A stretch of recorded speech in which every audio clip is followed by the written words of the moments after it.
A stranded government vehicle on a remote country road. One single mother's act of kindness to a mysterious official in distress. A struggling rural community's fate hanging in the balance as corporate developers circle like vultures. This is the extraordinary story of how Maria Santos's compassion and determination didn't just change one powerful person's day. It brought the President of the United States to her doorstep and transformed an entire town's destiny forever. Before we jump back in, tell us where you're tuning in from. And if this story touches you, make sure you're subscribed, because tomorrow I've saved something extra special for you. The ancient pickup truck's engine coughed to life at 5:30 in the morning as Maria Santos prepared for another grueling day. At 34, she had weathered more storms than most people twice her age. Her calloused hands gripped the steering wheel as she navigated the pothole-riddled dirt road leading from their modest farmhouse to the main highway.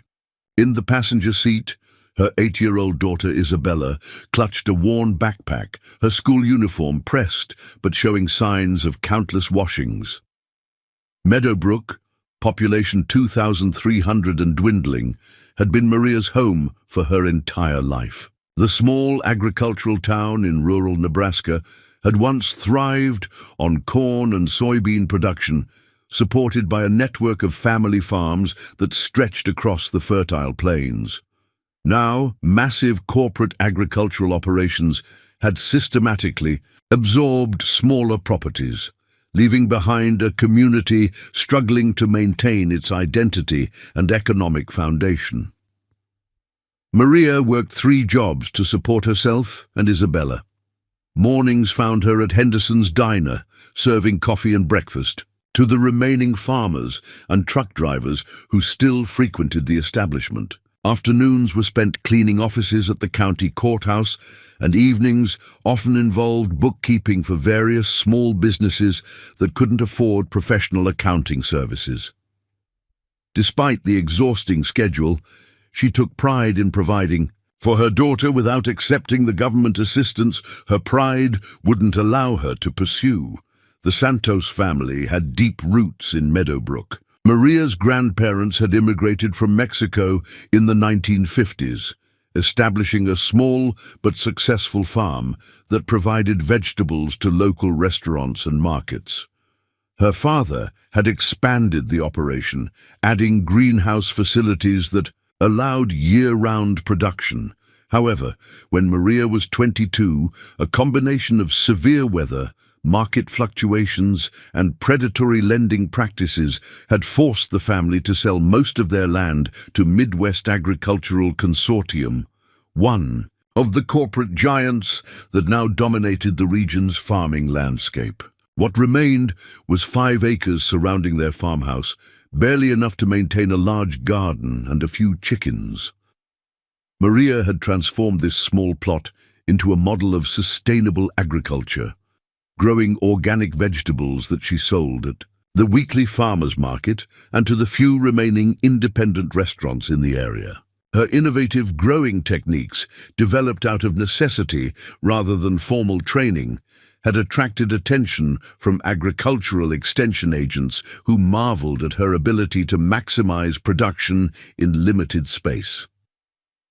Isabella, named after Maria's grandmother, possessed the same determined spirit that had sustained the Santos family through decades of challenges. Despite their financial constraints, the girl excelled academically, displaying a particular aptitude for mathematics and science that filled Maria with hope for a future that might transcend Meadowbrook's declining prospects.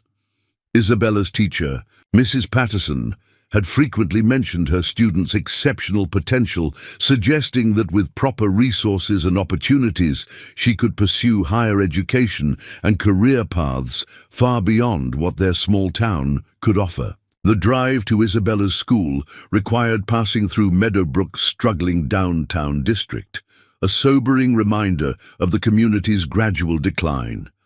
Empty storefronts lined Main Street, their dusty windows reflecting the morning sun like vacant eyes.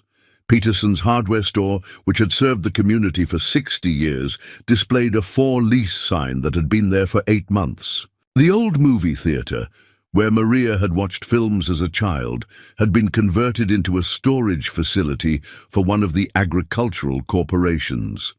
Most painful to witness was the systematic transformation of family farms into corporate agricultural operations.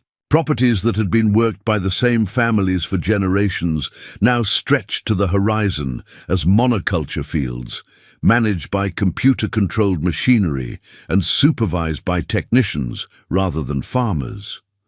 The personal connection between people and land that had defined Meadowbrook's character was disappearing, replaced by industrial efficiency that valued profit margins over community relationships. Midwest Agricultural Consortium had been particularly aggressive in their acquisition strategy, offering payments that seemed generous to struggling farmers but represented fractions of the land's true long-term value.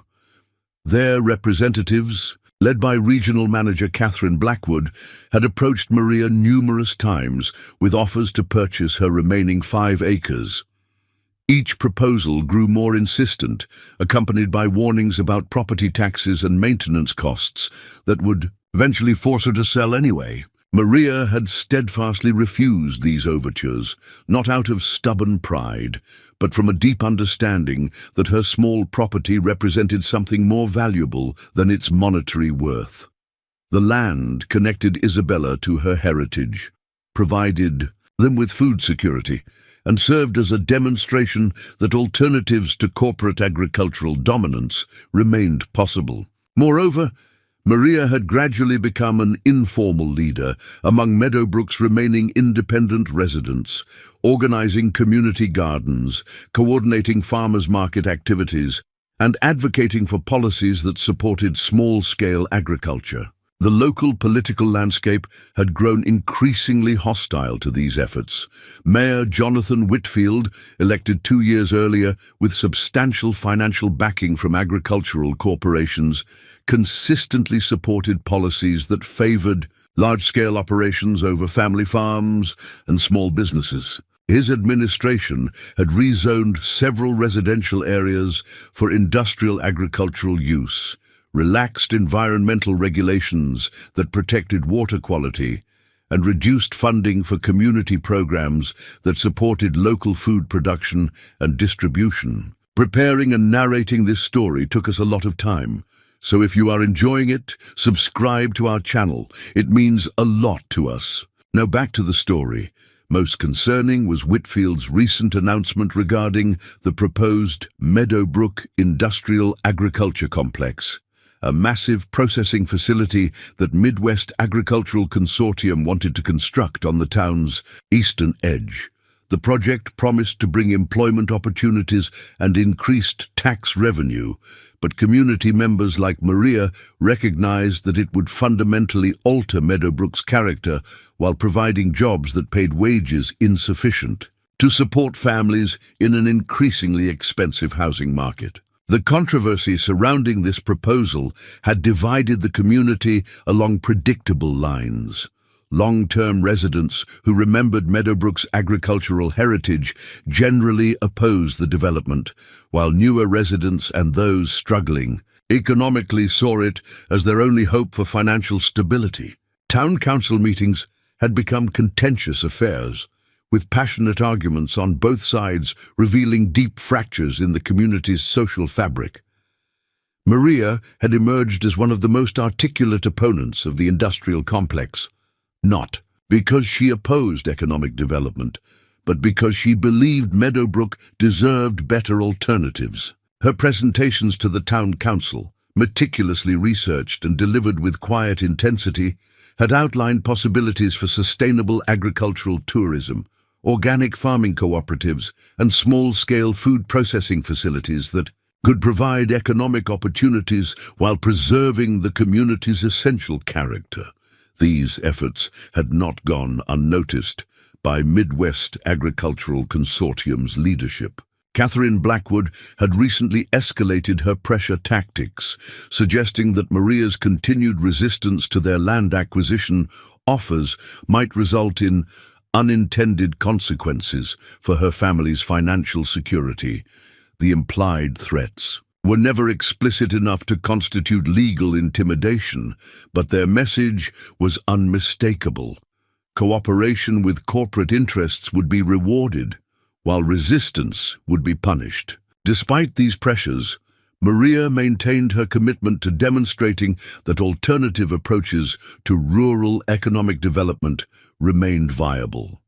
Her 5-acre property had become a showcase for sustainable agriculture techniques that maximized production while minimizing environmental impact. University agricultural extension agents had begun referring other farmers to her property as an example of innovative small-scale farming practices that could compete effectively with industrial methods. Isabella had become an integral part of these efforts, helping her mother tend the gardens, assist visitors who came to learn about sustainable agriculture, and even presenting at the elementary school about organic farming techniques. The girls' enthusiasm for these activities, combined with her academic excellence, had attracted attention from teachers and community members who recognized her exceptional potential. As they completed the morning drive to Isabella's school, Maria felt the familiar mixture of pride and concern that defined her daily existence. She was proud of their achievements, their resilience in the face of economic pressure, and Isabella's promising future. However, the constant stress of financial uncertainty, combined with the growing pressure from corporate interests, created an underlying anxiety that colored every aspect of their lives. After dropping Isabella at school, with their usual exchange of encouragement and affection, Maria began the drive back toward town for her morning shift at Henderson's Diner. The route took her along County Road 12, a lightly traveled stretch of asphalt that connected Meadowbrook to the state highway system. This road had become increasingly important as the town's economic isolation grew, representing one of the few remaining connections to broader regional commerce and opportunity. It was along this familiar stretch of road that Maria encountered something that would change everything. As she crested a small hill approximately 3 miles from town, she noticed an unusual sight ahead. A large black sedan with government license plates sat motionless on the road's shoulder, its hazard lights blinking rhythmically in the morning sunshine. Steam rose from under the vehicle's hood, suggesting mechanical failure that had stranded whoever was inside. Maria's first instinct was to continue driving, as her schedule left little room for delays, and her previous experiences with strangers had taught her caution.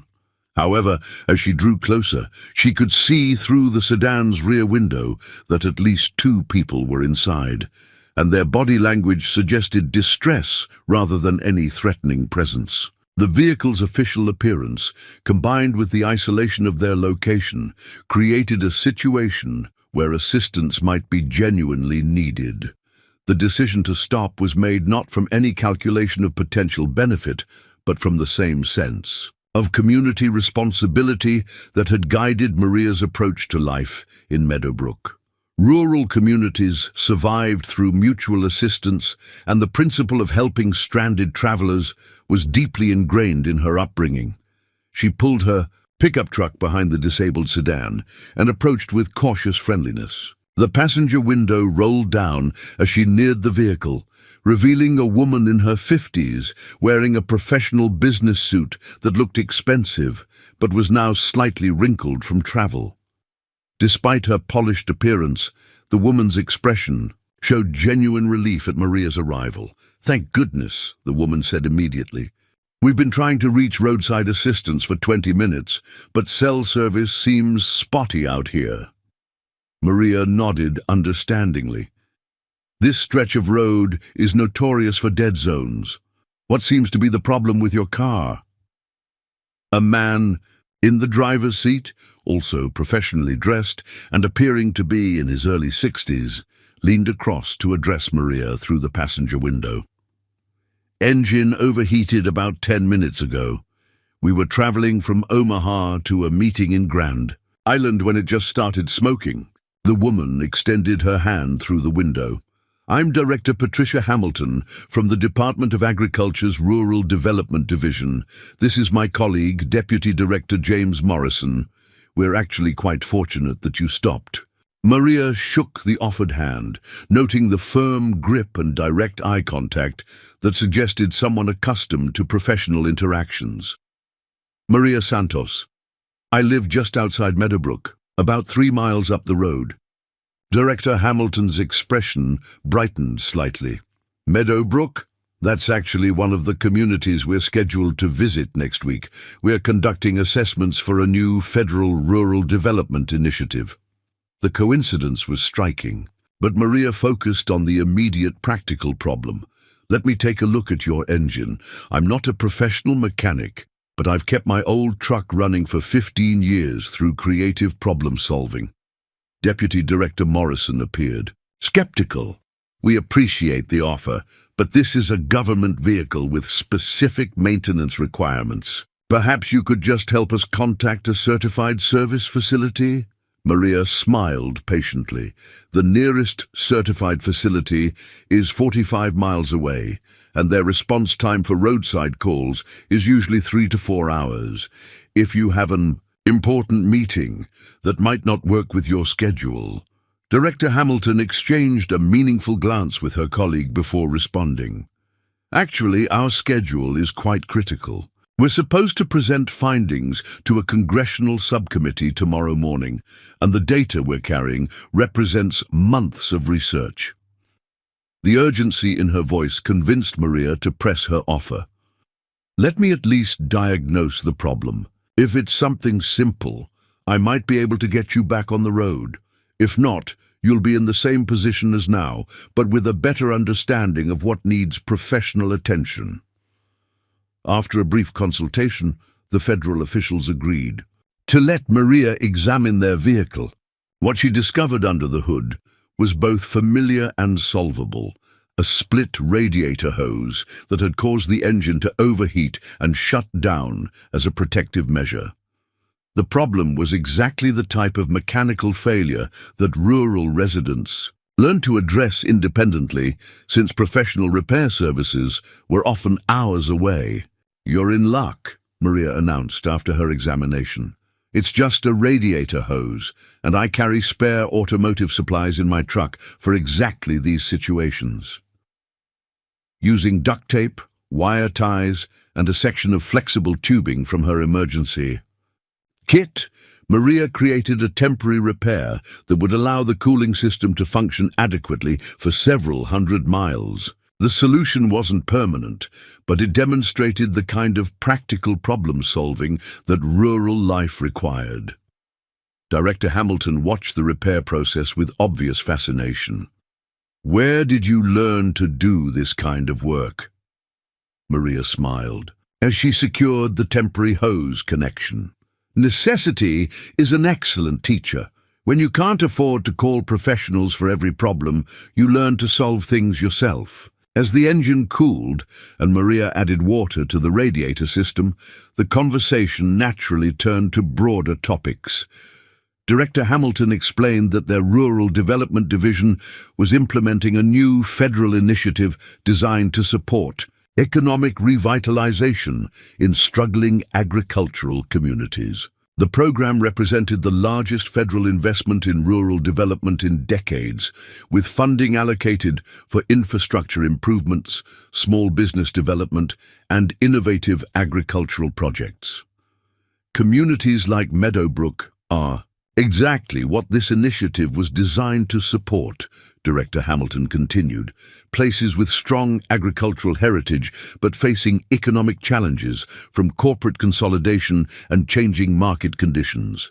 Maria felt a spark of interest despite her natural skepticism about government programs. "What kind of support are we talking about?"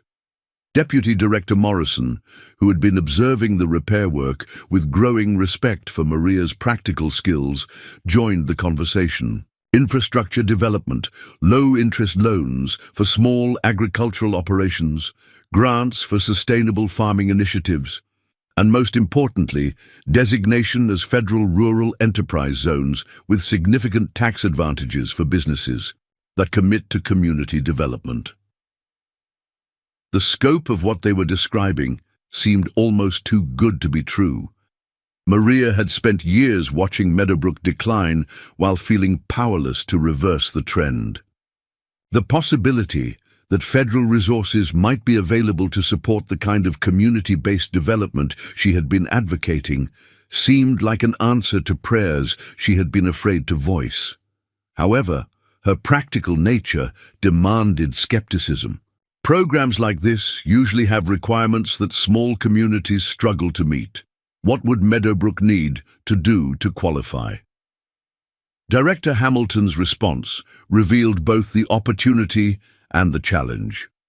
The primary requirement is demonstrating community capacity for implementing and managing development projects effectively. We need to see local leadership, innovative approaches to common problems, and evidence that federal investment would be leveraged by community resources and commitment.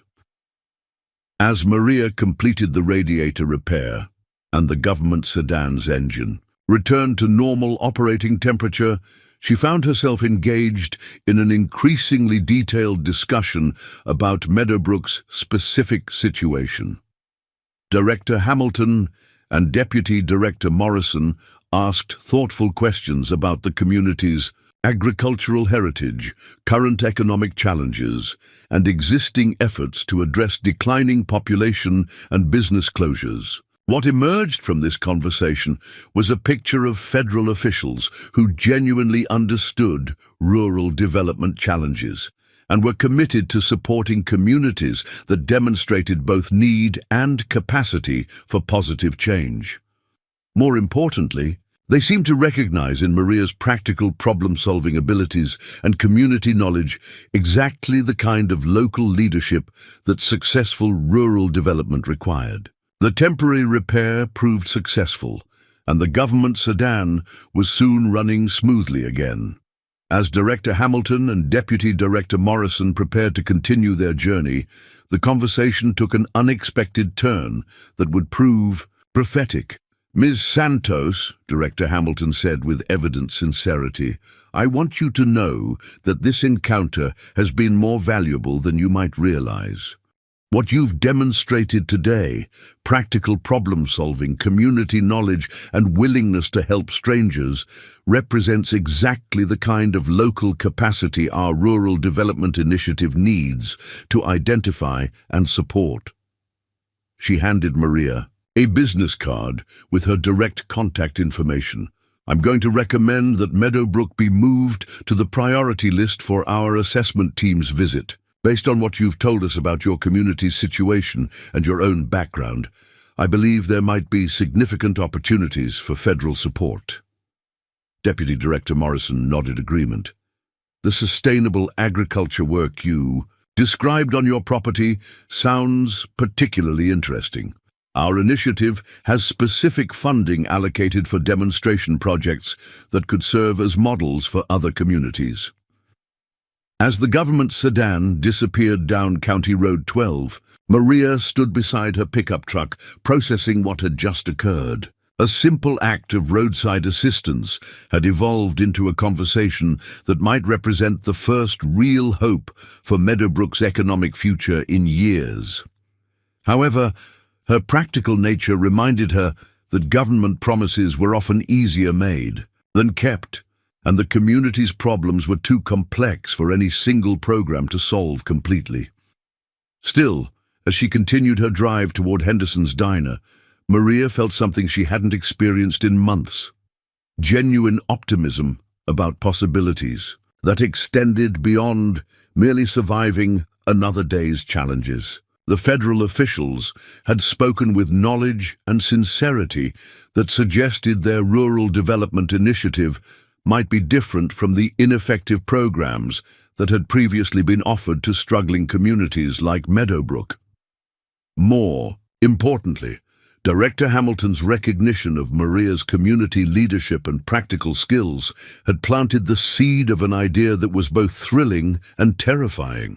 If federal resources were truly available to support community-based development, someone would need to coordinate Meadowbrook's participation in ways that preserved the town's essential character while addressing its economic needs. That someone, Maria was beginning to realize, might very well be her. The morning shift at Henderson's diner passed in a blur of coffee refills and breakfast orders, but Maria's mind kept returning to her encounter with the federal officials. Their words echoed through her consciousness as she served truckers and farmers their usual meals, each interaction now carrying new weight as she considered what federal rural development support might mean for people like these, hard-working individuals whose livelihoods were slowly being eroded by forces beyond their control. Mrs. Eleanor Patterson, Isabella's teacher, arrived for her usual Tuesday morning coffee and immediately noticed something different about Maria's demeanor. The older woman had been observing Maria's quiet leadership in the community for years, recognizing qualities that reminded her of the civil rights leaders she had studied in her youth. The same combination of practical wisdom, moral courage, and unwavering commitment to justice that had transformed communities against seemingly impossible odds. "You look like someone who's seen a vision," Mrs. Patterson observed, with the directness that had made her an effective educator for 3 decades. "Something's changed since yesterday." Maria hesitated, unsure how to explain an encounter that felt both mundane and potentially life-changing. "I helped some stranded government officials this morning. They mentioned a federal program that might be able to help communities like ours." Mrs. Patterson's eyes sharpened with interest. She had spent years watching Meadowbrook's decline while feeling powerless to address systemic problems that were destroying her students' futures. "What kind of help?" As Maria described her conversation with Director Hamilton, Mrs. Patterson's expression evolved from skeptical curiosity to genuine excitement. The teacher had witnessed firsthand how federal education programs could transform opportunities for rural students when properly implemented, but she had also seen how bureaucratic incompetence could waste resources while failing to address real needs. "The key question," Mrs. Patterson said thoughtfully, "is whether these officials understand the difference between helping communities and controlling them. Too many federal programs create dependency rather than empowerment." This observation resonated deeply with Maria's own concerns. Her family's experience with agricultural subsidies had taught her that government assistance often came with strings that ultimately benefited corporate interests more than individual farmers. However, something about Director Hamilton's approach had suggested a different philosophy, one focused on supporting local capacity rather than imposing external solutions. The conversation was interrupted by the arrival of Tom Bradley, owner of Bradley's Farm Supply, one of the few remaining independent businesses in Meadowbrook. Tom's weathered face and calloused hands told the story of 40 years spent serving local farmers, but his recent struggles reflected the broader challenges facing rural businesses. Corporate agricultural operations purchase supplies directly from manufacturers, bypassing local retailers and slowly starving businesses like his of the revenue needed to survive. "Morning, Maria," Tom greeted her with the weary friendliness of someone carrying too many burdens. "Heard Catherine Blackwood was asking around town yesterday about your property again. That woman's more persistent than a tick." Maria's expression hardened at the mention of Midwest Agricultural Consortium's acquisition manager. Catherine Blackwood had been systematically approaching every independent landowner in the county, using a combination of financial pressure and veiled threats to force sales that consolidated small properties into massive corporate operations. She can ask all she wants, Maria replied firmly. Some things aren't for sale at any price. Mrs. Patterson nodded approvingly. That's the spirit that built this community in the first place. Your grandparents didn't survive the Depression by giving up when times got difficult. Tom Bradley's expression grew more serious. Problem is, times are different now. These corporations have resources we can't match, and they're playing a longer game than most folks realize. I've been running numbers, and at the rate they're acquiring properties, they'll control 70% of the county's agricultural land within 3 years. The implications of this projection were sobering. Once corporate operations achieved that level of dominance, remaining independent farmers and businesses would face impossible competitive pressures. Property taxes would be restructured to favor large-scale operations, local suppliers would lose their customer base, and community institutions would gradually disappear as population declined. That's exactly why alternative approaches are so important, Maria responded, her mind still processing her morning encounter. We need to demonstrate that rural communities can thrive without surrendering to corporate control. Mrs. Patterson leaned forward with interest. Tell us more about this federal program you mentioned. As Maria shared additional details about the Rural Development Initiative, both Tom and Mrs. Patterson began asking questions that revealed the depth of their frustration with Meadowbrook's current trajectory. Tom was particularly interested in the small business development aspects, while Mrs. Patterson focused on educational and community infrastructure components. The timing might be perfect, Mrs. Patterson observed. Mayor Whitfield is facing significant opposition to the industrial agriculture complex, and people are starting to realize that we need genuine alternatives rather than just resistance to corporate development. This reference to local politics reminded Maria of another challenge her encounter with the federal officials had illuminated. Even if Rural Development Initiative funding became available, successfully implementing community-based development projects would require navigating complex political dynamics that currently favored corporate interests. Mayor Whitfield had been elected with substantial support from Midwest Agricultural Consortium, and his administration consistently promoted policies that facilitated corporate expansion while marginalizing independent farmers and small businesses. The town council meetings had become increasingly contentious as residents recognized that their elected officials were prioritizing corporate profits over community welfare. However, Maria had begun to notice subtle shifts in public opinion that suggested political change might be possible.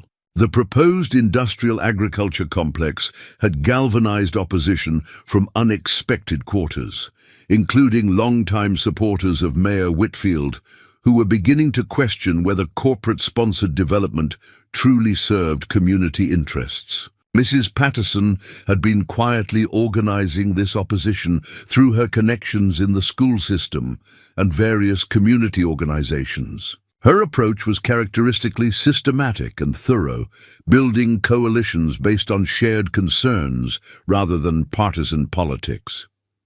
Teachers, parents, local business owners, and even some corporate employees were finding common ground in their desire to preserve Meadowbrook's essential character while addressing genuine economic needs.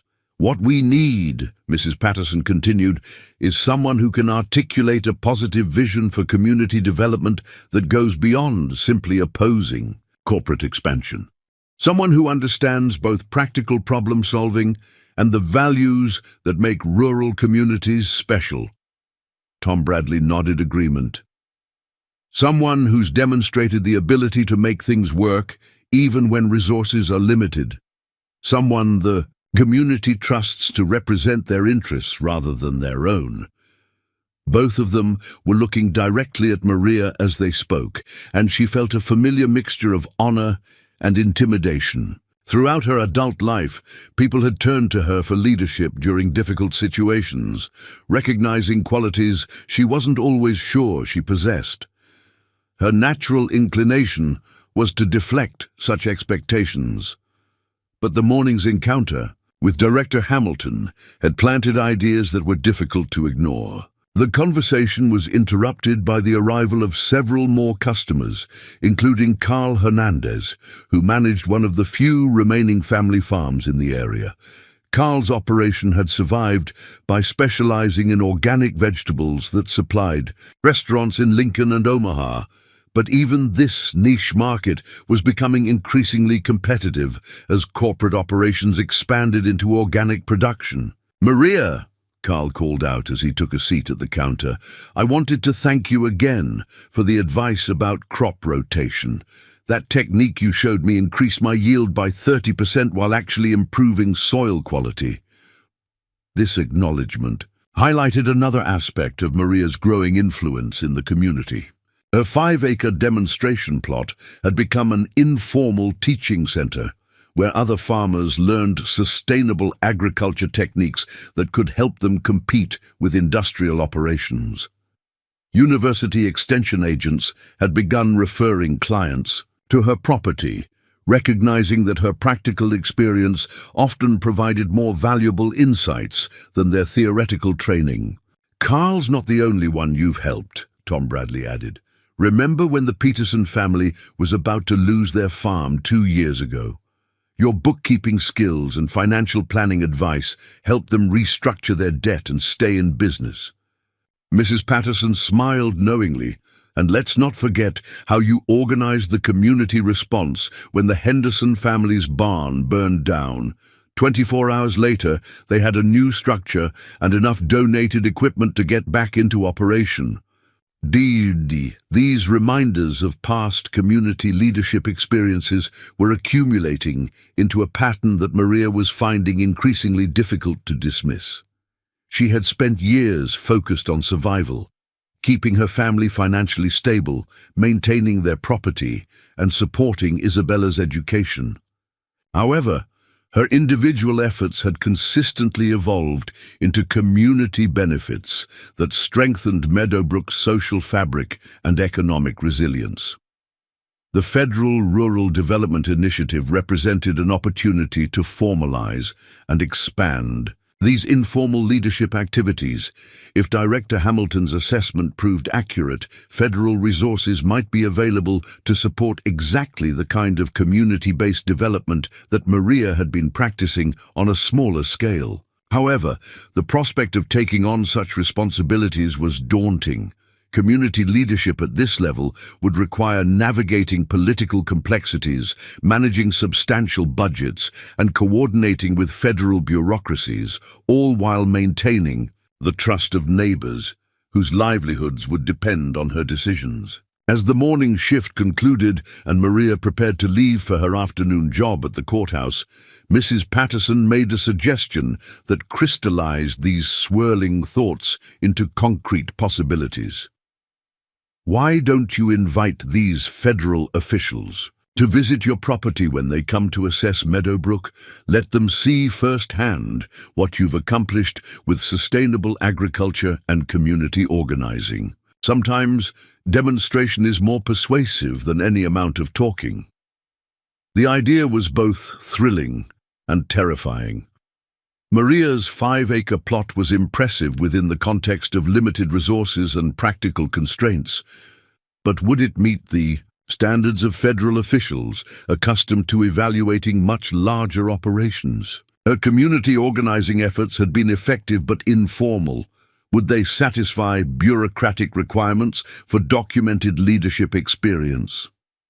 Tom Bradley seemed to read her uncertainty. "Maria, I've been watching you work for 15 years, and I've never seen you fail to deliver when people were counting on you.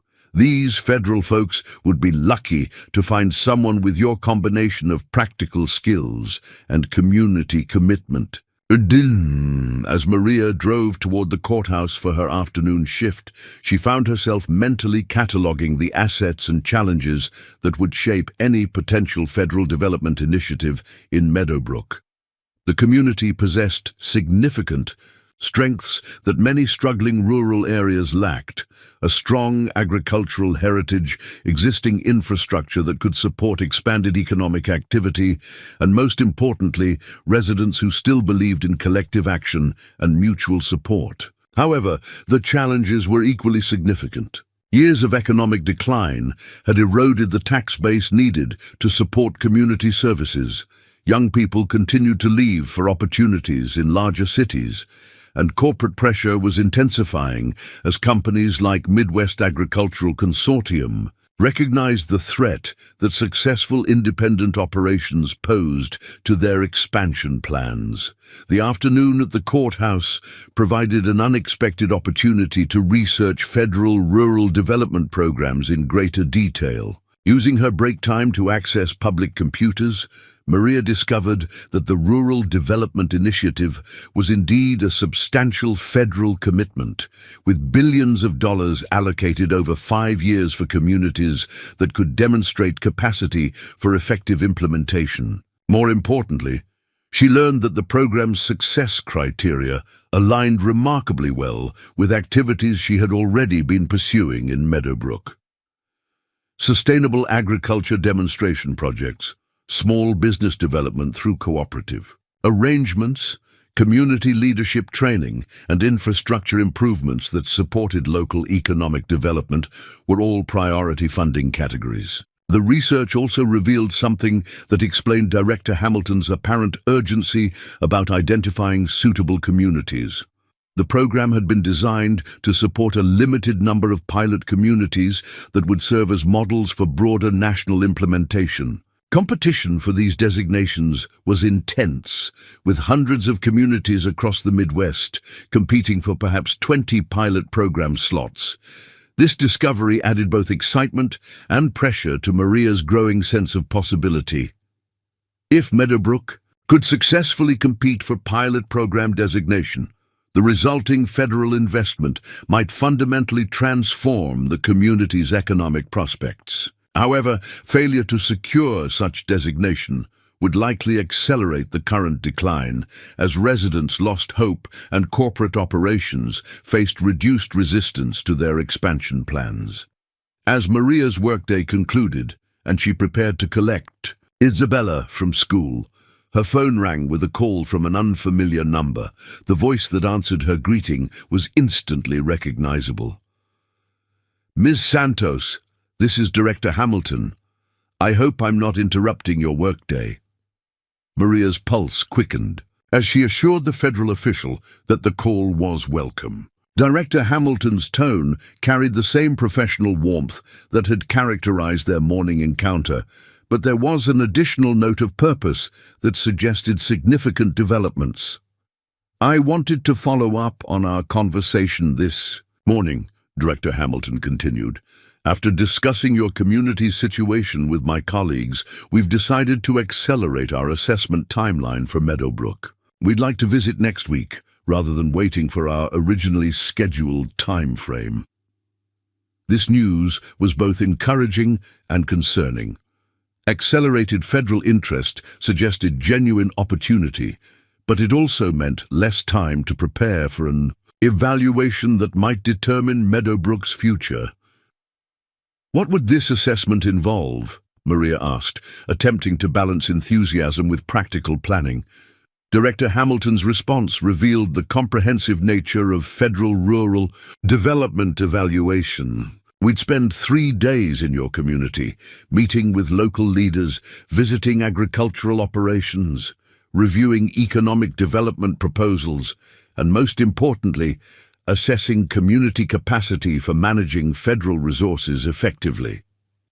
The emphasis on community capacity was significant. Maria understood that federal officials were looking for evidence that Meadowbrook possessed the leadership and organizational skills necessary to implement complex development projects successfully. Her morning demonstration of practical problem-solving had apparently made a positive impression, but a formal assessment would require much more comprehensive evidence of community readiness. Ms. Santos, Director Hamilton continued, I want to be direct about something.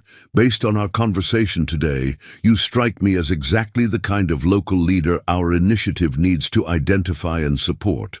Would you be willing to serve as our primary community contact during the assessment process? The question hung in the air like a challenge and an opportunity simultaneously. Accepting this role would essentially position Maria as Meadowbrook's advocate in competition for federal resources that could transform the community's future. However, it would also make her responsible for outcomes that affected every family in town. I'm honored by your confidence, Maria replied carefully, but I think this decision should involve other community leaders as well. Meadowbrook's success would depend on broad-based participation, not individual leadership.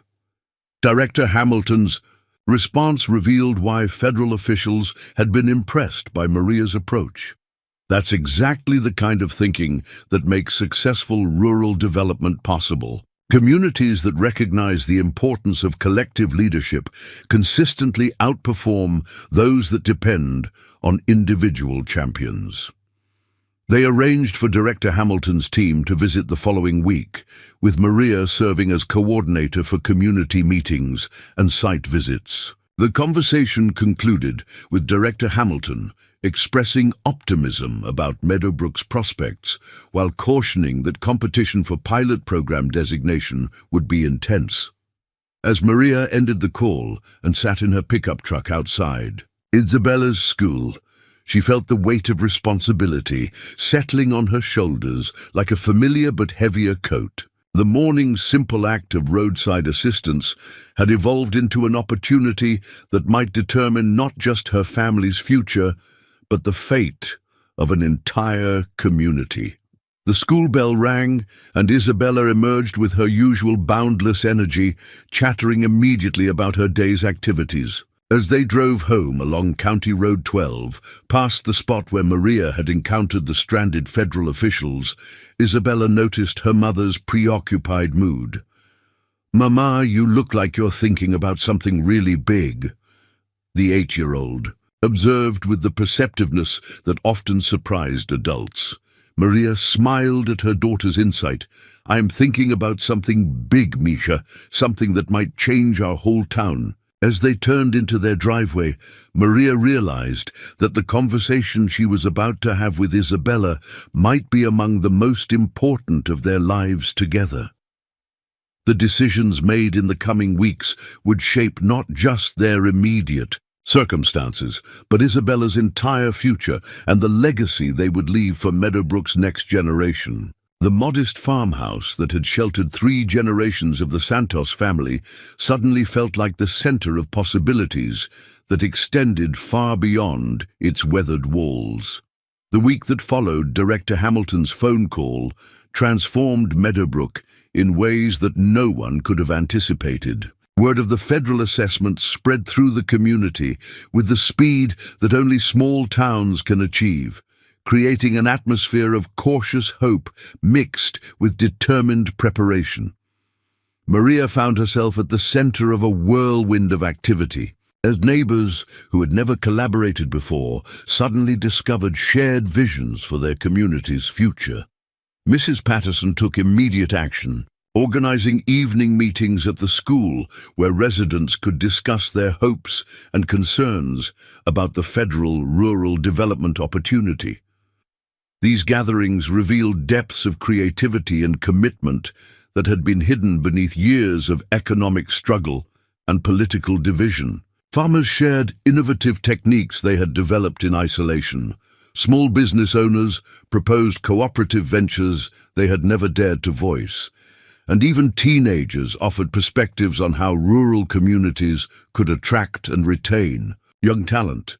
Tom Bradley surprised everyone by presenting detailed financial projections showing how federal investment could create a sustainable economic ecosystem in Meadowbrook. His analysis demonstrated that strategic infrastructure improvements, combined with support for locally owned businesses, could generate employment opportunities that would reverse population decline while preserving the community's agricultural character.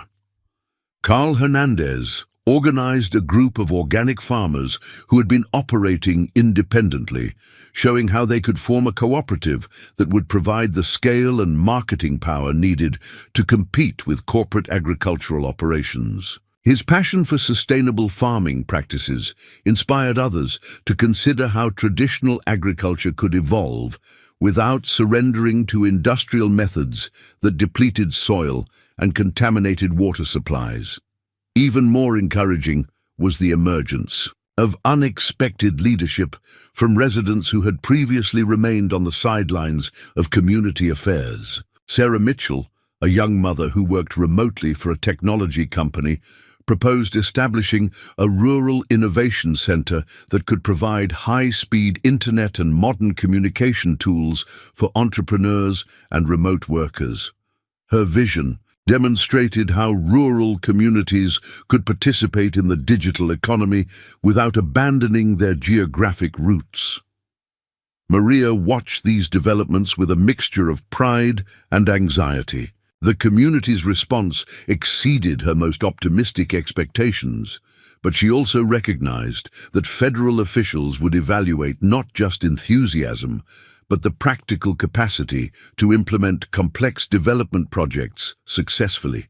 Good intentions would not be sufficient if Meadowbrook lacked the organizational infrastructure needed to manage substantial federal resources effectively. This concern prompted Maria to spend her evenings researching successful rural development initiatives in other communities. She discovered that pilot programs consistently succeeded when local leaders demonstrated three essential qualities: technical competence in project management, genuine commitment to inclusive community development, and the political skills necessary to navigate complex relationships with federal bureaucracies and corporate interests.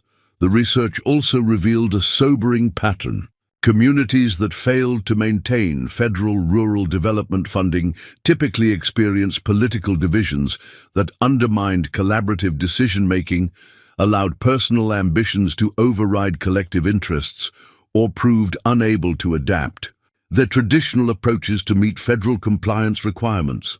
These lessons were very much on Maria's mind when Mayor Whitfield requested a private meeting to discuss the upcoming federal assessment. His invitation, delivered with the formal courtesy that masked underlying tensions, suggested political complications that could threaten Meadowbrook's chances for pilot program designation.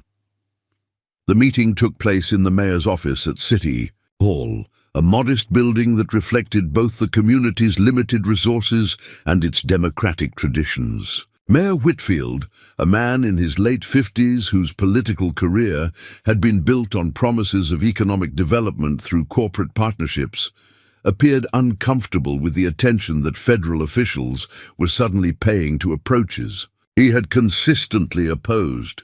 "Maria," he began with the practiced sincerity of an experienced politician, "I want to discuss how the city can best support your upcoming meetings with federal officials. Obviously, we all want Meadowbrook to benefit from any available federal resources." His diplomatic language couldn't disguise the underlying tension.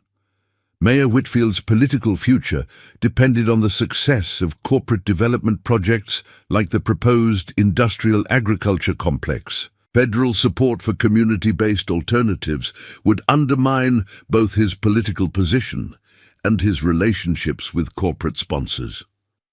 "I appreciate your interest in supporting the assessment process," Maria replied carefully. The federal officials emphasized that they want to see broad-based community participation, so city government involvement would certainly be appropriate. Mayor Whitfield leaned forward with the intensity of someone attempting to control a situation that was slipping beyond his influence. "What I'm particularly concerned about is ensuring that federal officials understand Meadowbrook's existing economic development commitments. The industrial agriculture complex represents millions of dollars in investment and hundreds of jobs. We can't allow federal programs to conflict with these established plans. This was the crux of the political challenge that Maria had anticipated. Mayor Whitfield viewed the Rural Development Initiative as a threat to corporate partnerships that formed the foundation of his political power. His approach to the conversation revealed a fundamental misunderstanding of federal rural development priorities, but attempting to educate him would likely create adversarial dynamics that could damage Meadowbrook's assessment prospects. The federal officials I spoke with seemed very interested in economic development approaches that build on community strengths, Maria responded diplomatically. I'm sure they'll want to understand all of Meadowbrook's options, including both community-based and corporate development possibilities. Mayor Whitfield's expression suggested that diplomatic responses were not what he had hoped to hear. Maria, I think it's important for you to understand the broader political context here. Federal rural development programs come and go with changing administrations, but corporate partnerships provide long-term economic stability. We need to be realistic about which approaches offer genuine security for our community's future. The implicit message was clear. Mayor Whitfield viewed Maria's leadership role in the federal assessment as politically naive and potentially harmful to what he considered more practical development strategies. However, his approach revealed exactly the kind of thinking that had led to Meadowbrook's current economic decline, prioritizing short-term corporate benefits over long-term community sustainability. Mr. Mayor, Maria replied with quiet firmness, I think our community deserves the opportunity to evaluate all available options before making decisions about our future. Federal officials are coming here to assess our capacity for community-based development, not to impose predetermined solutions. The meeting concluded with polite assurances of cooperation, but Maria left City Hall understanding that Mayor Whitfield would likely attempt to influence the federal assessment in ways that favored corporate development over community-based alternatives. This political opposition would require careful navigation to avoid damaging Meadowbrook's chances for pilot program designation.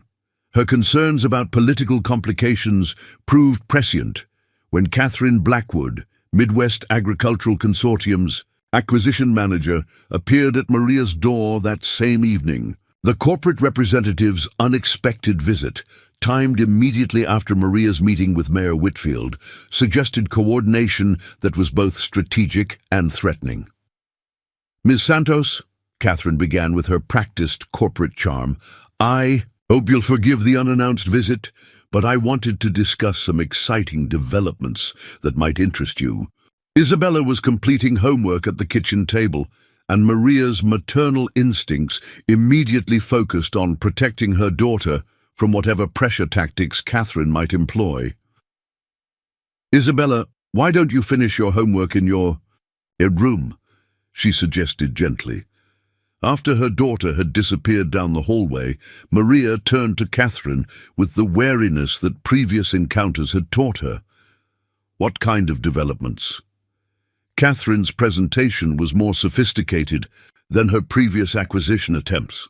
Instead of simply offering to purchase Maria's property, she proposed a partnership arrangement that would allow the Santos family to maintain residence while integrating their land into Midwest Agricultural Consortium's regional development. Plans.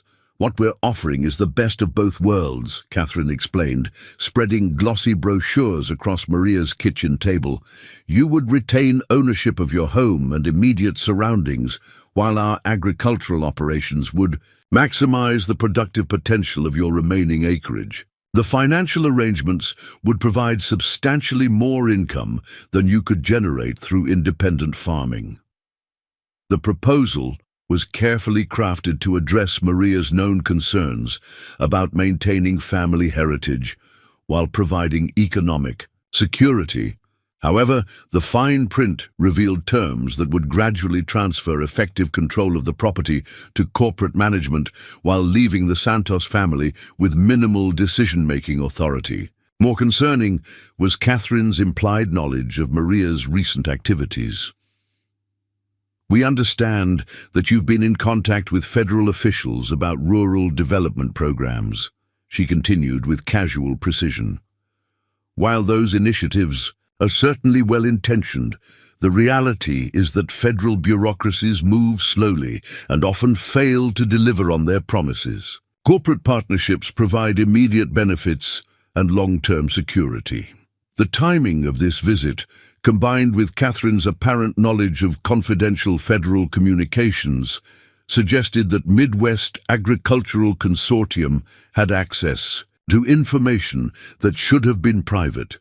Either Mayor Whitfield had shared details of his conversation with Maria, or the corporation had developed other sources of intelligence about federal assessment activities. "Ms. Blackwood," Maria replied with controlled firmness, "I've already told you that our property is not available for sale or partnership arrangements. That position hasn't changed, regardless of what other opportunities might be available." Catherine's expression hardened slightly as she realized that financial incentives alone would not achieve her objectives. "Ms. Santos, I think it's important for you to understand the broader economic realities facing this community. Federal programs are temporary and politically vulnerable, while corporate development provides permanent employment and tax revenue." She gestured toward the brochures depicting Midwest Agricultural Consortium's other regional operations. "Communities that work with us prosper and grow.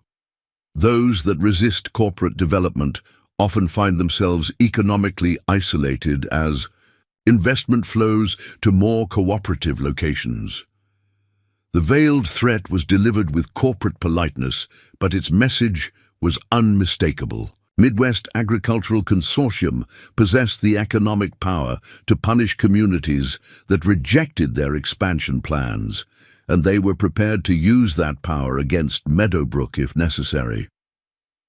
"I appreciate your concern for our community's welfare," Maria responded with icy courtesy, "but I think Meadowbrook is capable of making its own decisions about economic development priorities." Night After Catherine's departure, Maria sat at her kitchen table, processing the implications of the evening's encounters. The corporate representative's visit had confirmed her suspicions that opposition to community-based development would be both sophisticated and potentially ruthless. Mayor Whitfield's concerns about conflicting with corporate partnerships now appeared less like political caution and more like corporate coordination. These developments added urgency to the community preparation efforts that were already consuming Maria's evenings and weekends. If Meadowbrook was going to compete successfully for federal pilot program designation, residents would need to demonstrate not just enthusiasm for community-based development, but the organizational capacity to implement complex projects despite political and corporate opposition. The next morning brought news that transformed the entire dynamic of federal assessment preparation. Mrs. Patterson called Maria before dawn with information that would reshape everything they thought they understood about the stakes involved in the upcoming evaluation. "Maria, you need to know something that changes everything about this federal assessment," Mrs. Patterson began without preamble. "I have a friend who works in the State Agricultural Extension Office, and she told me something last night that explains why corporate pressure is intensifying so dramatically." What Mrs. Patterson had learned was that the Rural Development Initiative was not simply another federal program competing for limited resources. It was a pilot project for a much larger national policy shift that could fundamentally alter the relationship between federal agencies and rural communities across the entire Midwest. The federal government is essentially choosing between two different approaches to rural economic development: Mrs. Patterson explained. Corporate partnership, models like what Mayor Whitfield has been promoting, or community-based approaches like what we've been developing. The pilot communities they select will influence federal policy for decades. This revelation explained the intensity of corporate opposition and political pressure that Maria had been encountering, Midwest Agricultural Consortium and similar. Corporations weren't simply competing for individual community contracts, they were fighting to maintain federal policies that favored corporate consolidation over community development. More importantly, it meant that Meadowbrook's success or failure in securing pilot program designation would influence opportunities available to hundreds of other rural communities facing similar challenges. The responsibility that Maria had accepted was far greater than she had realized.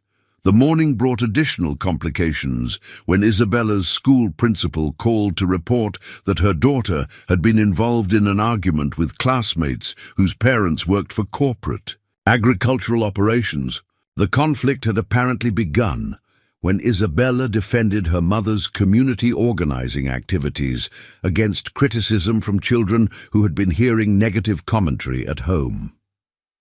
Isabella is fine, Principal Rodriguez assured Maria, but I wanted you to know that community tensions about economic development are affecting our students.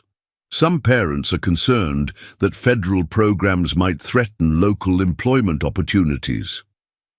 This development highlighted another dimension of the challenge that Maria faced. Community-based development could only succeed with broad-based support, but corporate operations had created economic dependencies that made some residents fearful of alternatives that might disrupt existing employment arrangements.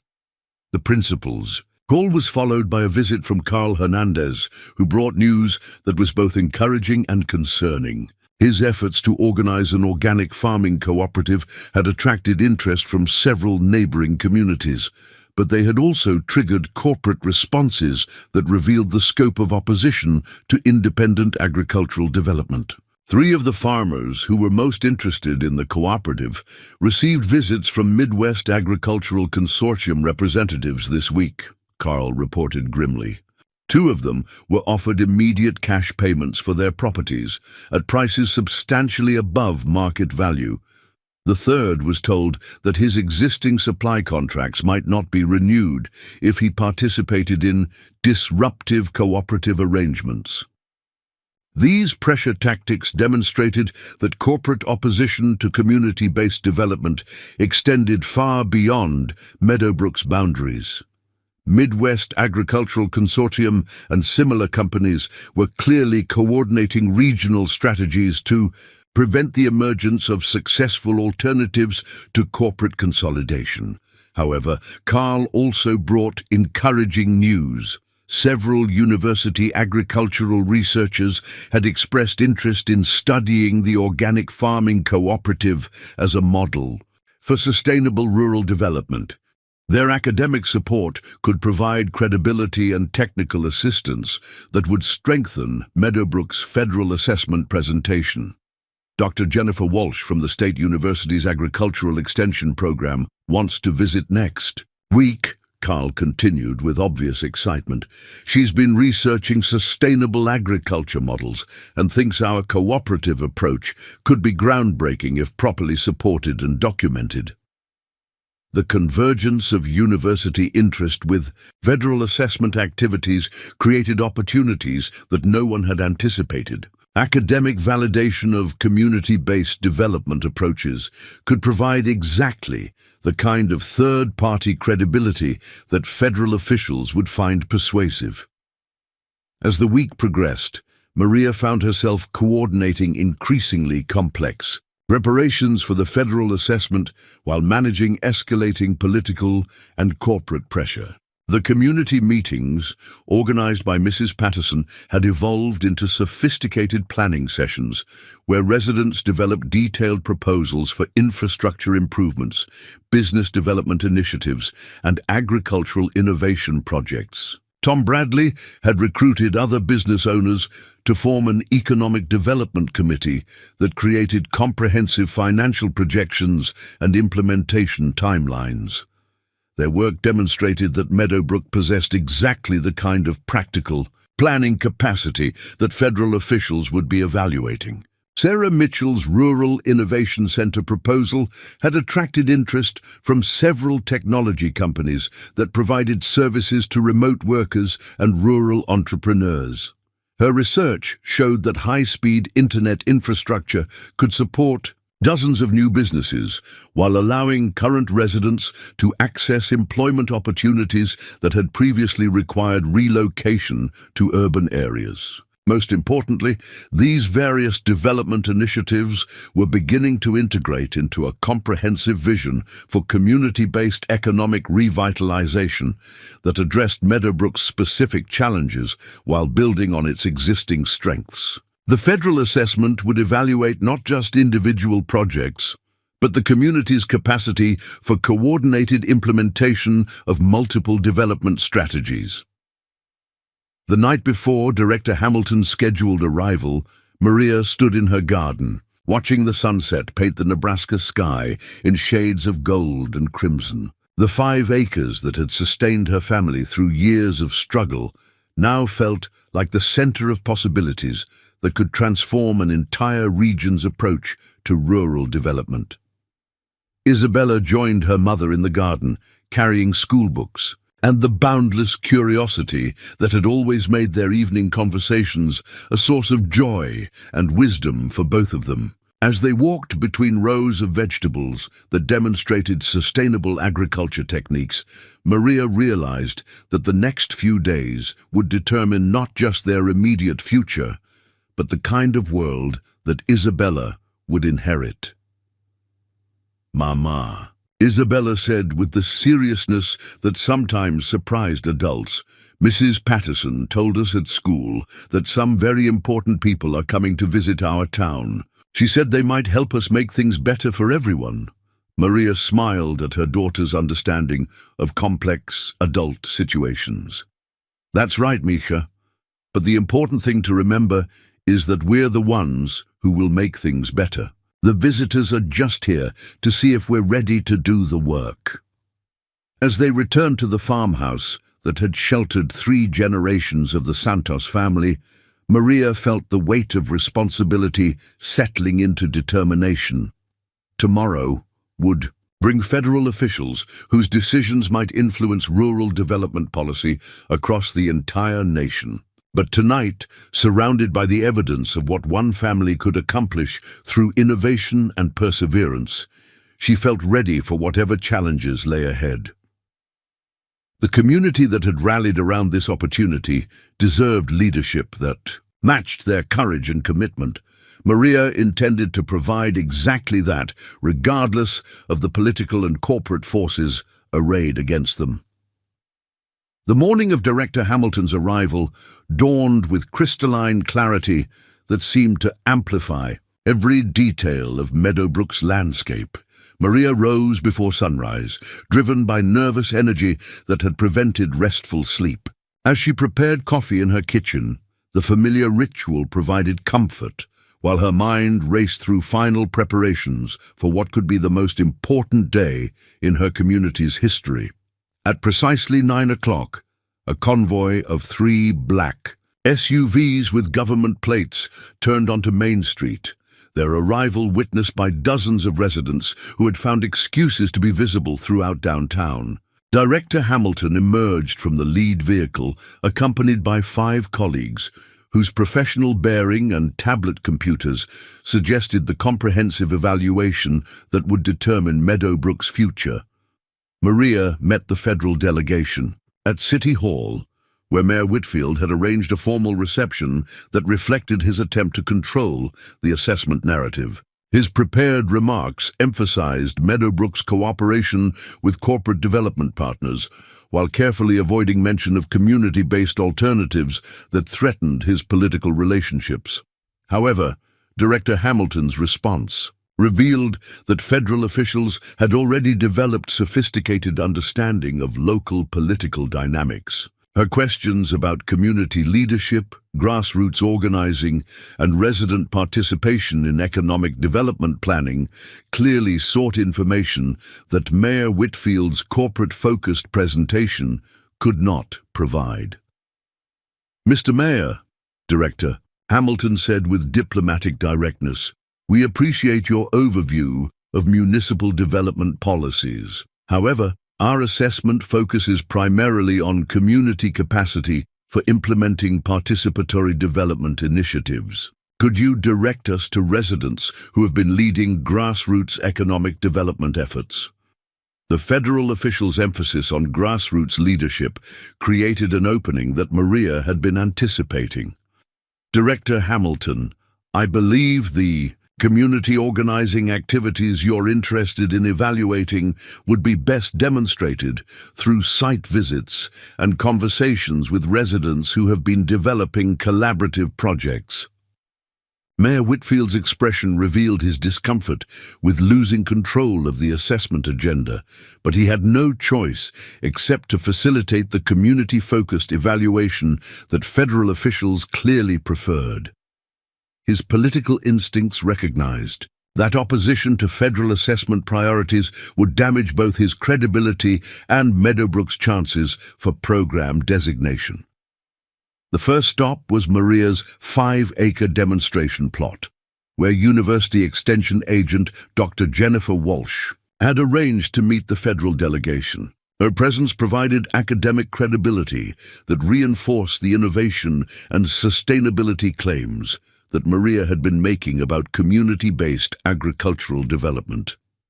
What Ms. Santos has accomplished here represents exactly the kind of sustainable agriculture innovation that rural communities need to remain economically viable, Dr. Walsh explained to the federal officials. Her techniques demonstrate that small-scale operations can achieve productivity levels that rival industrial agriculture while maintaining soil health and water quality.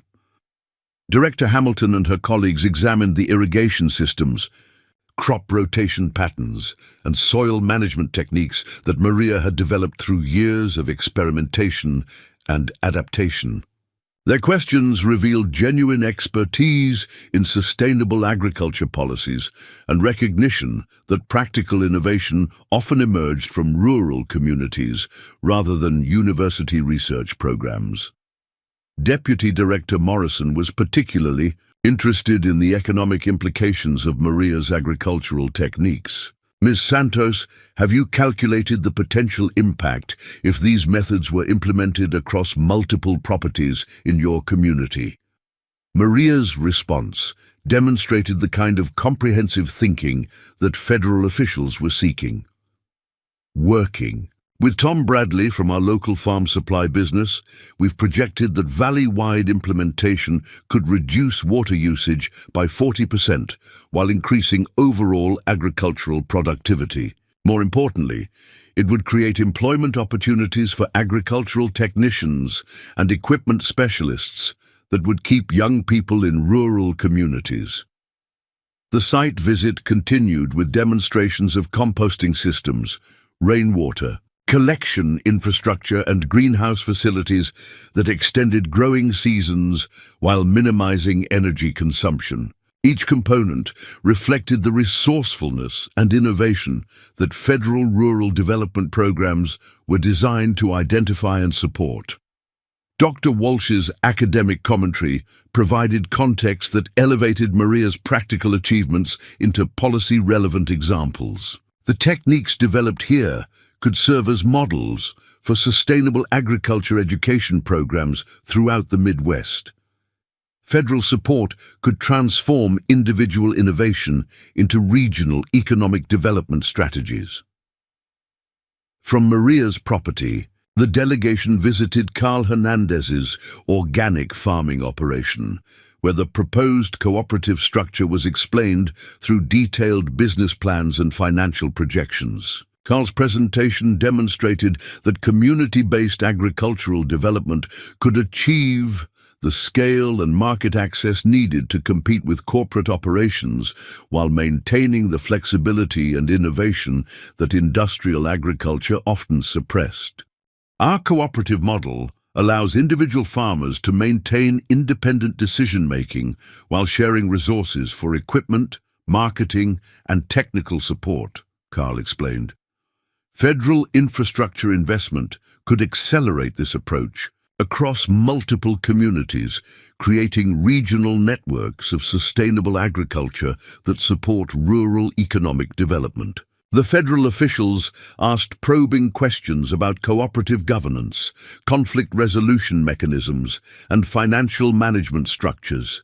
Their inquiries revealed sophisticated understanding of cooperative development challenges and genuine interest in approaches that had demonstrated practical success. Tom Bradley's farm supply business provided the next stop, where his Economic Development Committee presented comprehensive analysis of infrastructure needs and business development opportunities. His presentation revealed community-level strategic thinking that impressed federal officials, who often encountered individual project proposals rather than coordinated development visions.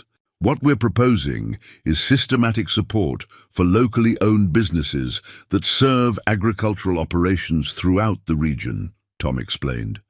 Federal investment in equipment, training, and marketing support could create employment opportunities that reverse population decline while strengthening rural economic networks.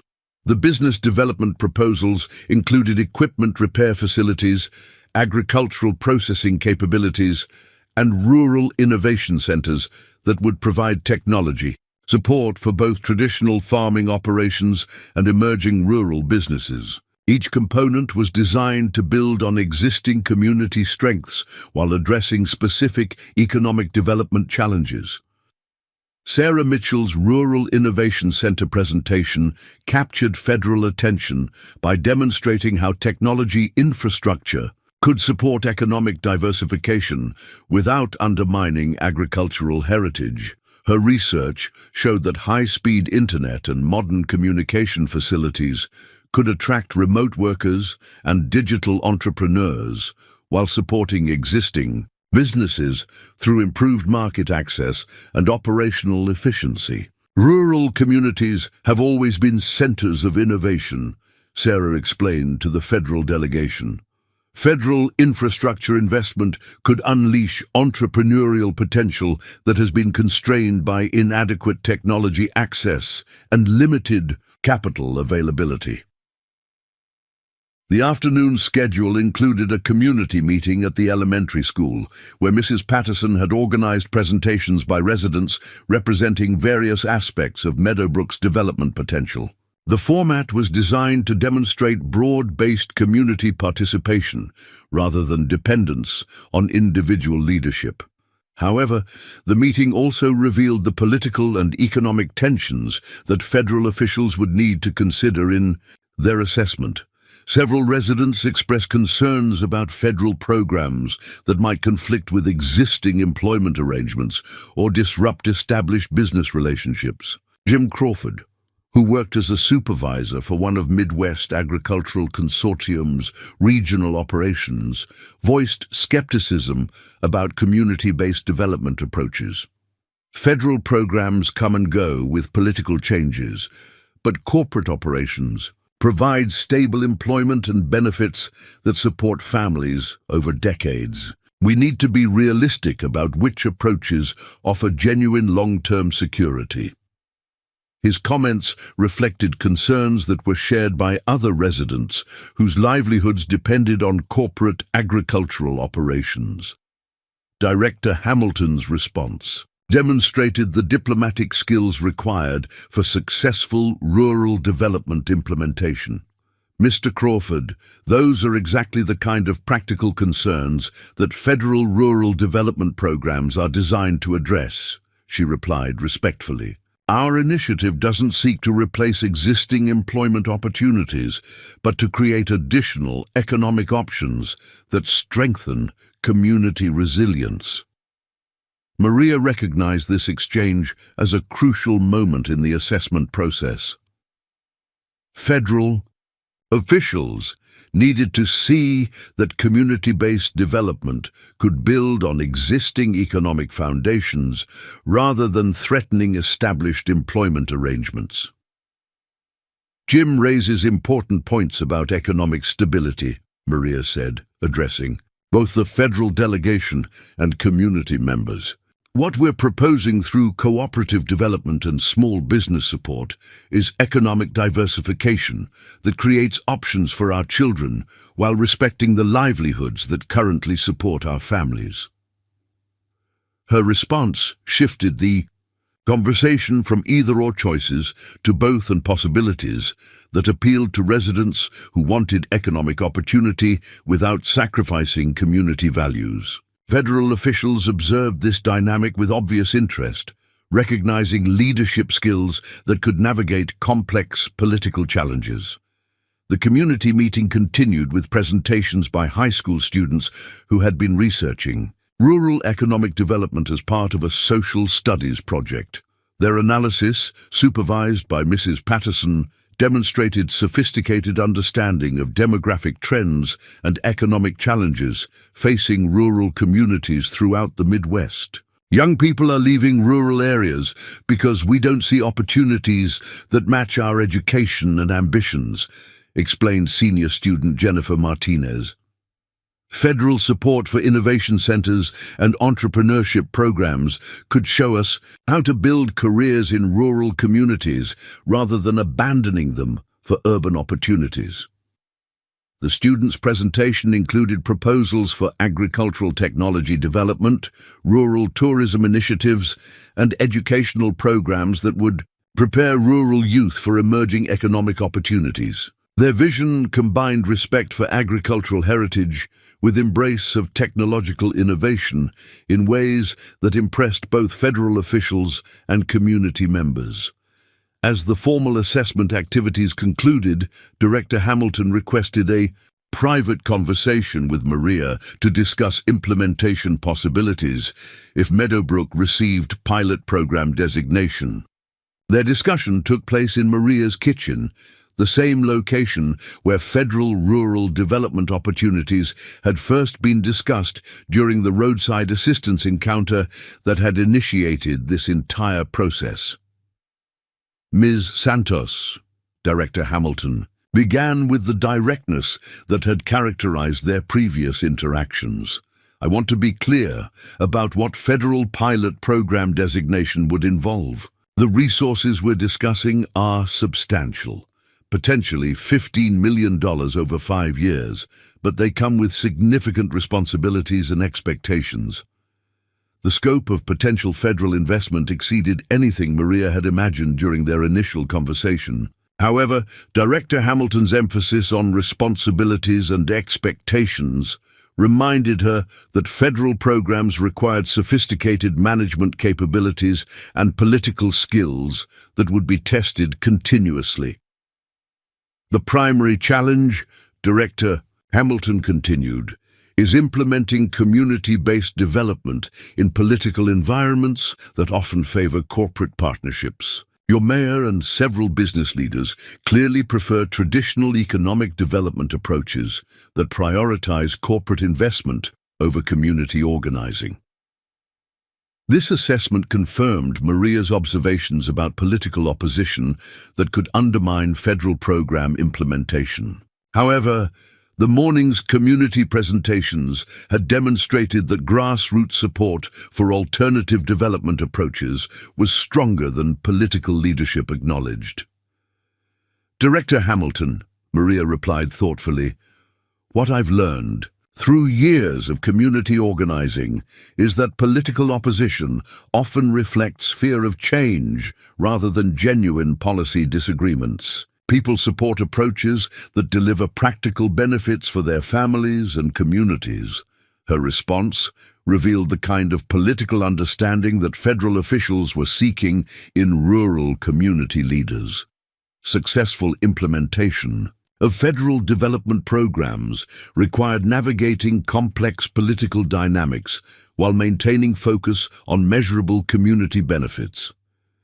The conversation was interrupted by a commotion outside that drew their attention to the front yard, where a helicopter was circling at low altitude before landing in the field adjacent to Maria's property. The aircraft bore presidential seal markings that left no doubt about the significance of this unexpected arrival. "Director Hamilton," Maria said with amazement, "is that what I think it is?" The federal official's expression revealed that this development was as surprising to her as it was to Maria. "I believe we're about to receive a visit from someone who can make definitive decisions about rural development policy implementation." As the helicopter touched down and security personnel established a perimeter, Maria found herself processing the extraordinary reality that the President of the United States was arriving at her modest farmhouse to discuss federal rural development initiatives. The morning had begun with community-level policy assessment and was concluding with presidential-level attention that could transform rural development approaches throughout the nation. Isabella arrived home from school just as presidential. Staff were establishing security arrangements around the Santos property. Her 8-year-old perspective on these developments provided both innocence and wisdom that impressed even seasoned federal officials. "Mama," Isabella asked with the directness that children bring to adult complexities, "why are all these important people interested in our garden?"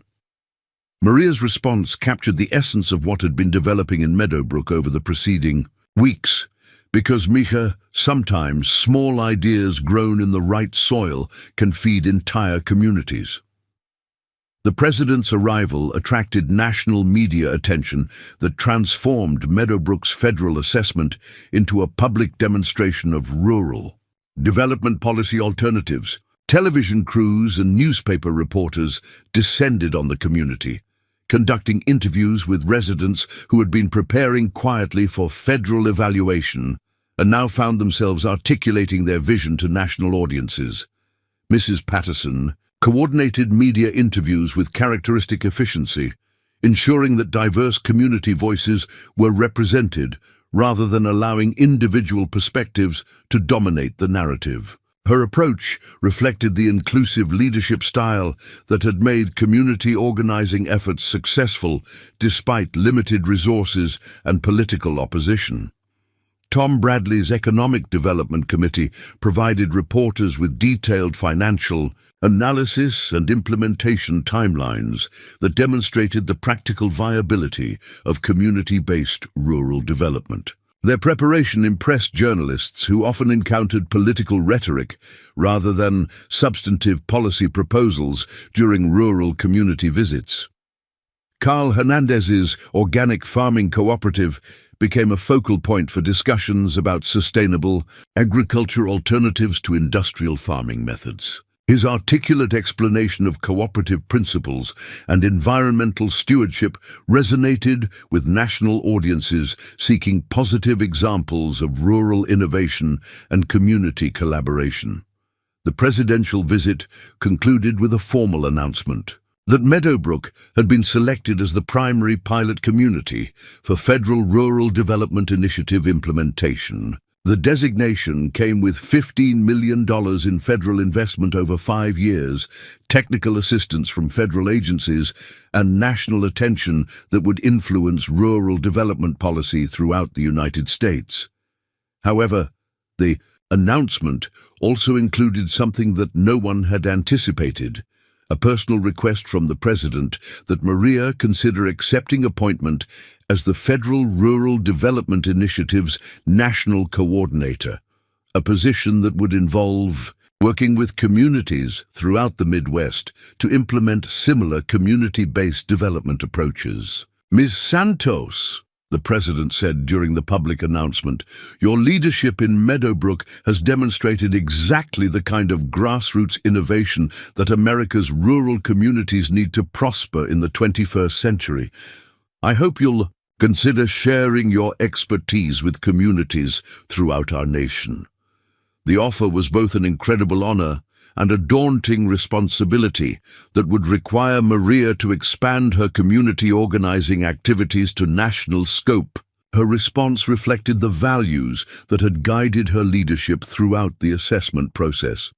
Mr. President, I'm deeply honored by your confidence. However, any decision about national service would need to be made in consultation with my community and my daughter, whose needs must remain my primary consideration. The President's smile suggested appreciation for Maria's priorities and recognition that effective rural development required leaders who understood the importance of family and community commitments.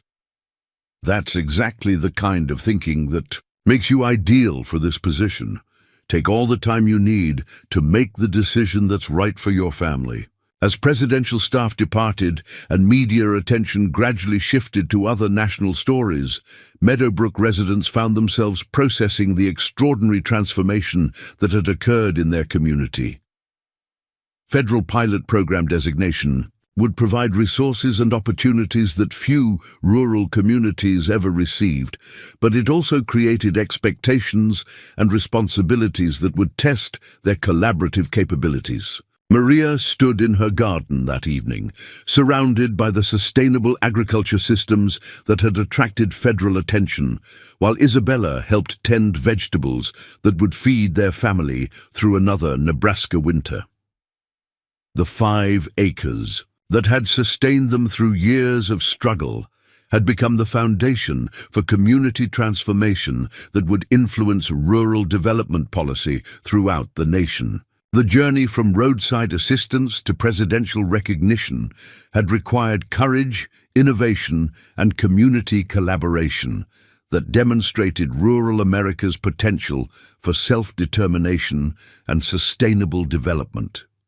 Most importantly, it had proven that ordinary people could create extraordinary change when they combined practical problem-solving with unwavering commitment to community values. As Isabella asked questions about the day's events and made plans for tomorrow's school presentation about presidential visits, Maria realized that their story was far from concluded. Federal resources would provide opportunities for community development that previous generations could never have imagined. But the ultimate success of these initiatives would depend on the same values that had sustained rural communities through decades of challenge and change. The Santos family farmhouse, which had sheltered 3 generations through depression, war, and economic transformation, now stood at the center of possibilities that extended far beyond Meadowbrook's boundaries. The next chapter of their story would be written not in isolation, but in partnership with communities throughout America that shared their vision of rural prosperity built on innovation, sustainability, and community collaboration. The simple act of helping stranded travelers had evolved into a demonstration that small kindnesses, when combined with practical wisdom and community commitment, could indeed change the world. 6 months after the president's historic visit to Meadowbrook, Maria Santos stood before a gathering of 500 rural community leaders from across 12 states, her voice carrying the quiet confidence that had emerged from transforming seemingly impossible dreams into measurable reality. The National Rural Innovation Summit, hosted in Lincoln, Nebraska, had drawn mayors, farmers, business owners, and federal officials eager to understand how one small town's community-based development approach was revolutionizing rural economic policy throughout America. The transformation of Meadowbrook had exceeded every projection that federal officials had made during their initial assessment. The $15 million in federal investment had leveraged an additional $23 million in private and state funding, creating an economic multiplier effect that was attracting international attention from rural development experts. More importantly, the community had maintained its essential character while demonstrating that rural prosperity was not only possible, but could serve as a model for sustainable development worldwide. Isabella, now 9 years old and serving, as the unofficial ambassador for youth perspectives on rural development, sat in the front row of the summit audience. Her presence reminded Maria that the decisions being made would shape opportunities for an entire generation of rural children who deserved futures as bright as any urban counterpart. The girl's confidence and curiosity had blossomed alongside her community, reflecting the way individual growth and collective progress reinforced each other in healthy communities. "Ladies and gentlemen," Maria began, her words carrying across the packed auditorium. 18 months ago, Meadowbrook was a community preparing to disappear. Today, we're proof that rural America doesn't need to choose between economic prosperity and community values. We can have both, but only if we're willing to work together and think differently about what development means. The audience included representatives from communities facing challenges identical to those that had once threatened Meadowbrook's existence.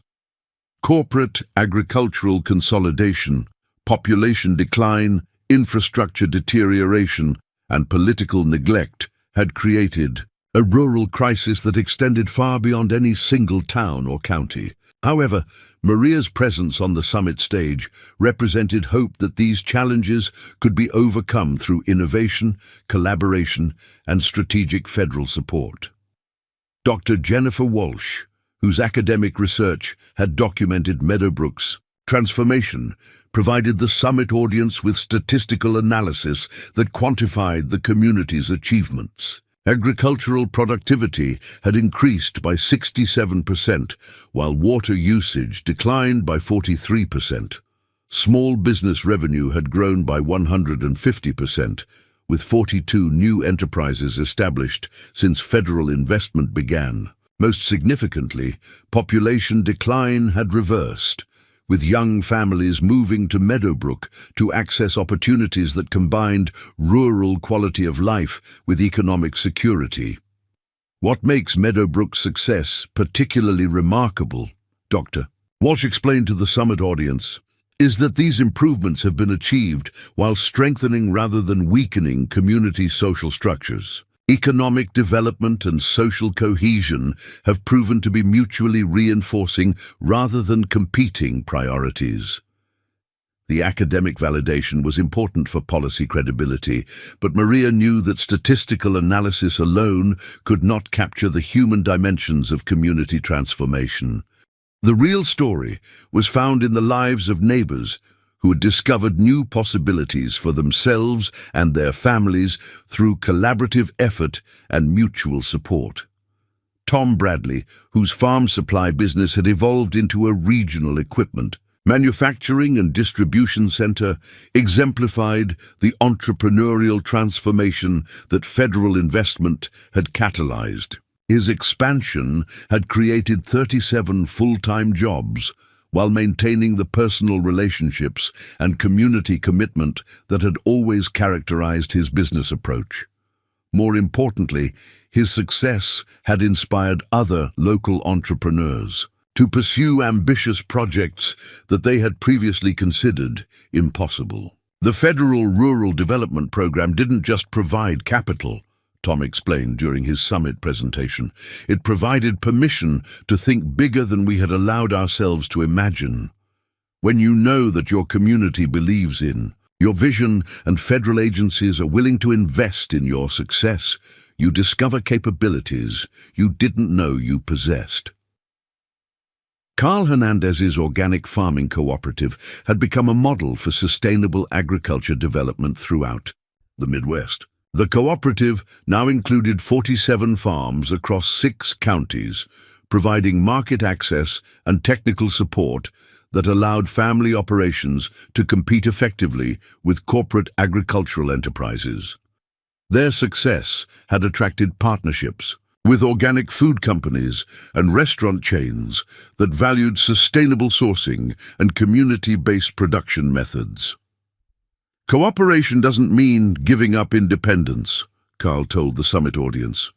It means gaining the strength to maintain independence by working together. Our farmers make their own decisions about crops and methods, but they share resources for marketing, equipment, and technical support that none of us could afford individually. Sarah Mitchell's Rural Innovation Center had exceeded all projections for supporting technology-based businesses in rural settings. The center now hosted 23 companies that employed 112 people, demonstrating that high-tech entrepreneurship could flourish in rural communities when adequate infrastructure and support systems were available. More importantly, these businesses were attracting young professionals who wanted to combine career advancement with rural lifestyle benefits. Rural communities have always been centers of innovation, Sarah explained to the summit audience. We just needed the tools and connections to compete in modern economic environments. Federal infrastructure investment provided those tools, but the innovation was already here in the form of people who understood how to solve problems creatively. Mrs. Patterson's educational initiatives had transformed Meadowbrook School system into a demonstration site for rural education excellence. The integration of agricultural science, environmental sustainability, and entrepreneurship education had attracted attention from education policymakers seeking approaches that prepared rural students for emerging economic opportunities while maintaining connections to their community heritage. Education in rural communities needs to show young people how they can build meaningful careers close to home, Mrs. Patterson told the summit audience. That requires connecting traditional subjects like math and science to practical applications in agriculture, business development, and environmental stewardship. When students see how their education applies to real opportunities in their own communities, they become excited about learning and ambitious about their futures. The educational transformation was perhaps most visible in Isabella and her classmates, who were developing scientific research projects, business proposals, and community service initiatives that demonstrated sophisticated understanding of complex economic and environmental issues. Their work was attracting attention from university researchers and private foundations interested in supporting innovative approaches to rural youth development. However, the summit also addressed challenges that had emerged during Meadowbrook's transformation. Federal program implementation had required navigating complex bureaucratic requirements that tested community organizational capabilities. Political opposition from corporate interests had necessitated sophisticated advocacy and coalition building that went far beyond traditional rural community activities. Mayor Whitfield, whose political position had initially been threatened by community-based development success, had gradually embraced the federal partnership as its benefits became undeniable. His evolution from opposition to support illustrated how effective implementation could overcome political resistance by delivering tangible benefits for community members. I was initially skeptical about federal rural development programs, Mayor Whitfield acknowledged during his summit presentation. My experience had taught me that government initiatives often created more problems than they solved. However, the Meadowbrook program succeeded because it was designed and implemented by community members who understood local needs and possessed the practical skills necessary for effective project management. The political dimension of rural development success had attracted attention from federal officials who were seeking to expand community-based approaches to other regions. Director Hamilton, whose initial roadside encounter with Maria had initiated the entire transformation, had been promoted to oversee rural development policy implementation throughout the Department of Agriculture. What we learned in Meadowbrook, Director Hamilton explained to the summit audience, is that federal investment succeeds when it supports existing community capacity rather than imposing external solutions. The most effective rural development occurs when federal resources are combined with local innovation and community leadership. The success in Meadowbrook had generated political pressure for expanding federal rural development funding, but it had also attracted opposition from corporate interests that viewed community-based approaches as threats to their expansion strategies. Midwest Agricultural Consortium and similar companies had lobbied against federal programs that supported alternatives to corporate agricultural consolidation. Catherine Blackwood, whose acquisition efforts had been thwarted by Meadowbrook's federal partnership, had left Midwest Agricultural Consortium to establish her own consulting firm that helped rural communities access federal development resources. Her transformation from corporate representative to community advocate illustrated how success could influence even those who had initially opposed community-based approaches. I spent years trying to convince rural communities that corporate partnerships were their only viable option, Catherine told the summit audience. What I discovered in Meadowbrook was that communities with adequate resources and technical support could achieve better outcomes through collaborative approaches that preserved local ownership and decision-making authority. The summit included workshops where community leaders from across the Midwest could learn practical techniques for federal program applications, project management, and community organizing.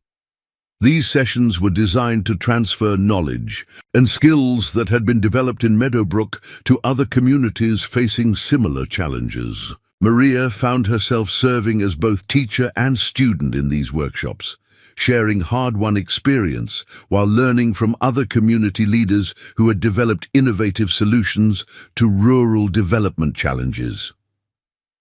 The exchange of ideas and strategies created networks that extended far beyond individual federal programs, building regional capacity for community-based development that could survive changes in federal policy or funding priorities. The workshop on sustainable agriculture techniques attracted particular attention, as communities throughout the Midwest were seeking alternatives to corporate farming methods that depleted soil and contaminated water supplies. Maria's presentation on integrated pest management, soil restoration, and water conservation provided practical information that farmers could implement immediately while building toward larger cooperative initiatives. Sustainable agriculture isn't just about environmental protection, Maria explained to workshop participants. It's about economic sustainability that allows family farms to remain profitable while preserving resources for future generations. When farming methods support both economic and environmental goals, rural communities can build prosperity that lasts. The business development workshop focused on cooperative models that allowed small enterprises to achieve economies of scale, while maintaining individual ownership and decision-making authority. Tom Bradley's presentation on equipment sharing, joint marketing, and collaborative purchasing demonstrated how rural businesses could reduce costs and expand market access through strategic partnerships. Competition doesn't have to mean isolation, Tom told workshop participants. Rural businesses can cooperate on infrastructure and marketing while competing on quality and service. This approach strengthens the entire business community rather than creating winners and losers. The education workshop explored approaches to rural school improvement that connected academic learning to practical community development needs. Mrs. Patterson's curriculum integration model showed how traditional subjects could be taught through real-world applications that prepared students for local economic opportunities while meeting state educational standards. Rural education succeeds when it shows students how their learning applies to building better communities, Mrs. Patterson explained to workshop participants. When mathematics lessons involve agricultural economics, science classes include environmental restoration projects, and social studies explores community development history. Students understand why their education matters for their future. As the summit concluded, Maria was approached by representatives from the Ford Foundation, the Gates Foundation, and several other major philanthropic organizations that were interested in supporting rural development initiatives based on the Meadowbrook model. Their interest suggested that community-based approaches could attract private funding that would supplement federal investment and create sustainable financing for rural development. Ms. Santos, explained Dr. Rebecca Thompson from the Ford Foundation, what you've accomplished in Meadowbrook represents exactly the kind of community-led development that philanthropic organizations want to support. We're interested in funding a network of rural innovation centers that could replicate your approach in communities throughout the Midwest. The philanthropic interest was encouraging, but Maria recognized that scaling community-based development required more than additional funding. It required developing leadership capacity in other communities and creating support systems that could help local leaders navigate the complex challenges that federal program implementation involved.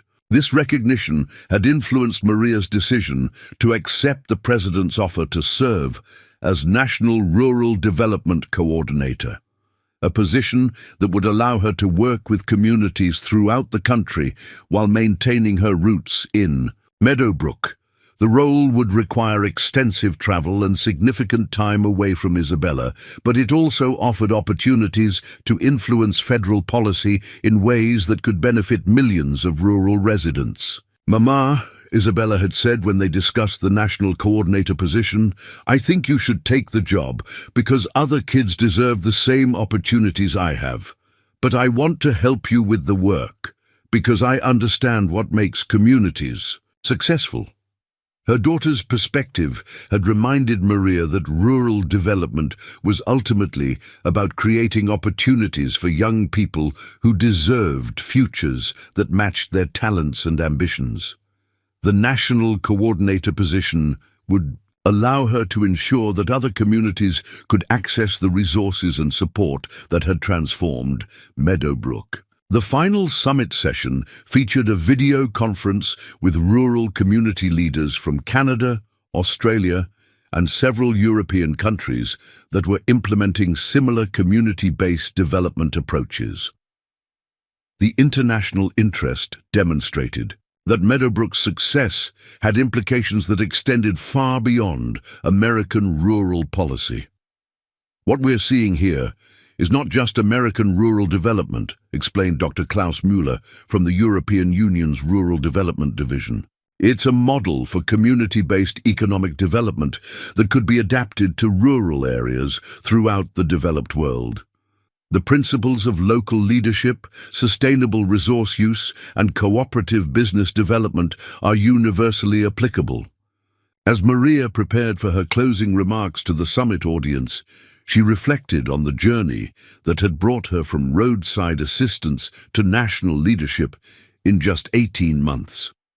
The transformation had required courage, persistence, and community collaboration, but it had demonstrated that ordinary people could create extraordinary change when they combined practical problem-solving with unwavering commitment to community values. Friends and colleagues, Maria began her closing address, what we've learned in Meadowbrook is that rural communities don't need to be saved by outside experts or corporate partnerships.